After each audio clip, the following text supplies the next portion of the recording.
Dear listeners, thank you for supporting us with your subscription. Enjoy watching. For a while, Inger still hoped that Sergei would come home. She wished it with all her soul and was afraid at the same time. She did not know what to say to her husband, how to justify herself.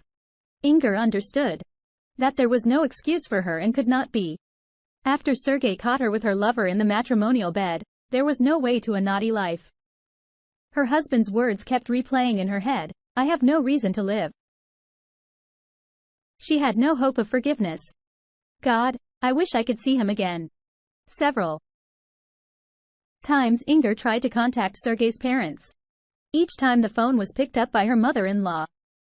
She was politely cold. "No. We don't know where Sergei is right now. If he wants to, he'll call you himself." In the end, she was asked not to call anymore and apparently changed her number. She also tried to call Sergei, but his phone was always turned off. At his work, Inger was told with icy politeness that Sergei had resigned unexpectedly and that nothing was known about his current whereabouts. The disappearance of his father was also very stressful for the son. Inger was afraid to tell him the truth and son filed a police report. But she did not hope that it would help. The new year was approaching. Since childhood, Inger loved this holiday, the pre-New Year's hustle and bustle. Inger loved to choose presents. She so wanted to do something nice for them, especially for Sergei. And on the 1st of January, their relatives came to visit them, and the holiday went on. Now it seemed to her that all this had happened once upon a time in another life. Winter flew by imperceptibly. Inger realized that Sergei would never come back into her life. Gradually, she stopped communicating with her friends. She stopped calling her relatives. Marina came several times to try to talk to her, but Inger could not see her, and at the last meeting shouted at her, blaming her for what had happened. Although she knew perfectly well that she alone was to blame. She caught herself thinking that she listened for the lock of the front door to be clicked, letting Sergei into the house. She often woke up in the middle of the night. She thought Sergei was standing in front of her bed silently looking at her. Inger and her husband had a tradition every wedding anniversary. He gave her a huge bouquet of white roses as a symbol of his love and fidelity. So she didn't have hard to throw away the long faded white roses for the last time given to her by her husband on that fateful anniversary of their wedding. Sometimes she would stare for hours, spellbound at the dead, withered flowers that stood on the windowsill, a symbol of the happy family she had once destroyed. One cold March evening, Inger suddenly realized that she did not want to and could no longer live. She looked out the window with an irresistible longing. It was still the same courtyard, the streetlight with no bright rattling light, and all around the darkness in which Sergei had disappeared one cold December night. My heart ached terribly. Unbearable pain spread throughout her body, penetrating to her fingers. Inger went to the kitchen cupboard and took out an empty bottle of cognac. Then she went into the bedroom and sat on the edge of the bed. There was a can of sleeping pills on the nightstand. That should be enough, Inger thought, unscrewing the lid. She suddenly remembered how long ago in the village where she vacationed with Sergei, twisted her leg, and he carried her home in his arms. Spasms choked her throat. Inger poured the contents of the jar into her mouth and drank cognac straight from the neck. Then she used Sergei's razor to slit her veins. She still had the strength to put the bottle on the floor before her legs stopped listening to her and she collapsed onto the bed. In the veil of her dying brain, Inger saw Sergei carrying her in his arms across an endless field of chamomile. She could even feel his breath on her neck, his strong and so dear hands. "Don't drop me. My love, don't drop me." Inger pressed her head against his shoulder.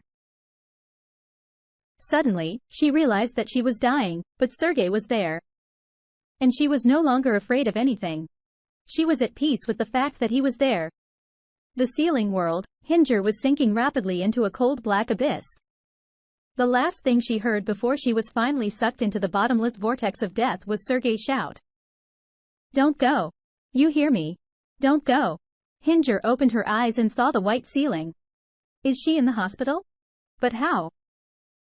She seemed to have provided for everything so that she would not return to this world again. At last, she heard an unfamiliar voice. "You gave us a fright." She turned her head with difficulty and saw a stranger in a white coat. "Where am I?" she whispered, her lips partially dry. "In a hospital." "Of course, for the second week. You have lost a lot of blood, a little more and we would have been powerless." "But how? How did you get here?" "A man saved you. The door to your apartment was open. He called an ambulance just in time to carry you to the car. And his blood was transfused. If it hadn't been for him," the doctor threw up his hands. "Where is he?" Inger felt how anxious her heart beat. "All this time, he was with you." "He left a few minutes ago. He asked me to give you this." The doctor nodded his head toward the window, where on the wide window sill, there was a huge bouquet of white roses. After lunch, the son and his bride came to see Inger. "Yes, mother, you scared us."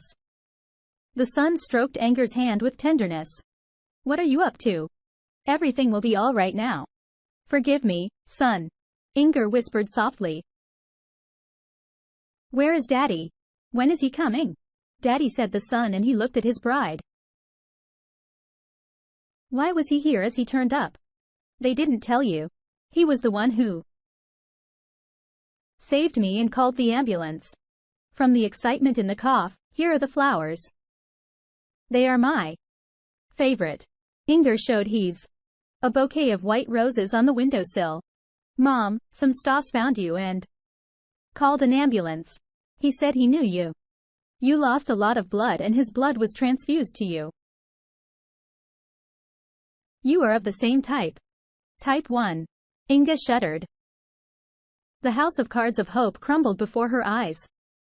"I'd give you my blood, but you know I'm like Daddy's type A. It doesn't fit you." The son looked at his fiancée again. "This dose was with you all this time.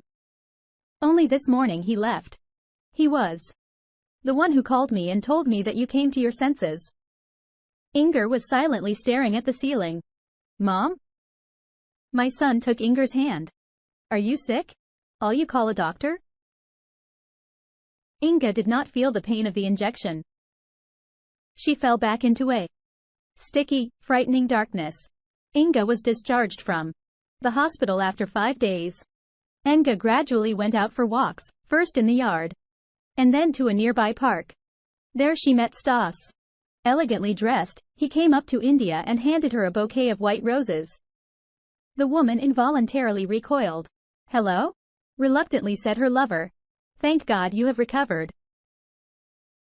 "Thank you for your help." Stas was unpleasant to Inger. He reminded her of the night she had last seen Sergey. "But don't come again. What happened was my mistake, a terrible mistake." Stas hunched over guiltily as if he wanted to get smaller. "I'm sorry if I hurt you in any way. You haven't offended me in any way." Inga fixed her scarf. "Everything is my fault. I'm sorry." She turned and walked slowly down the Ford alley. The meeting was nearing its end when Lieutenant Colonel Messensev, head of the Department 4, Search for Missing Persons, took off his glasses and looked at Prokochip with his myopic eyes. "What do we have on the unidentified corpses?" "There is information about all of them except for the one from December," the captain reported cheerfully. "You know, the one from the accident on the highway, no papers. All burned up in the accident, gas tank exploded. All they found was a burnt receipt from a jewelry store for an expensive platinum diamond ring. Must have been a rich guy. We went to the store. The salesman changed. Nobody remembered him.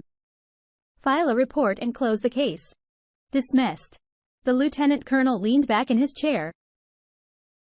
The day was just beginning and did not bode well. 6 months later, anger, divorce, Sergey, and married Stas. Dear listeners, please like and subscribe to our channel. It stimulates me to release new videos for you.